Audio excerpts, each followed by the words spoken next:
తల్లికి వందనం మేలో ఇచ్చి జూన్ లో మీ పిల్లలు స్కూలు పోయే లోపల తల్లికి వందనం ఎంతమంది పిల్లలుంటే అంతమంది పిల్లలకు ఆ డబ్బులు ఇస్తానని చెప్పాను. దాన్ని నేను కట్టుబడున్నా అప్పో సప్పో లేకుంటే ఏం చేయాలో చేసి మళ్ళీ మిమ్మల్ని ఆదుకునే బాధ్యత నాదని మా ఆడబిడ్డలందరికీ హామీ ఇస్తున్నా.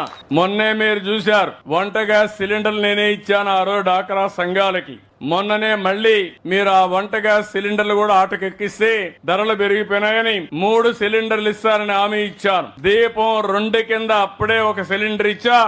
ఇప్పటి నుంచి 4 నెలలకు ఒకసారి మీకు సిలిండర్లు ఇచ్చే బాధ్యత నాదని మీ అందరికీ హామీ ఇస్తున్నా. తల్లికి వందనం మేలో ఇచ్చి జూన్ లో మీ పిల్లలు స్కూలు పోయే లోపల తల్లికి వందనం ఎంతమంది పిల్లలుంటే అంతమంది పిల్లలకు ఆ డబ్బులు ఇస్తానని చెప్పాను. దాన్ని నేను కట్టుబడున్నా అప్పో సప్పో లేకుంటే ఏం చేయాలో చేసి మళ్ళీ మిమ్మల్ని ఆదుకునే బాధ్యత నాదని మా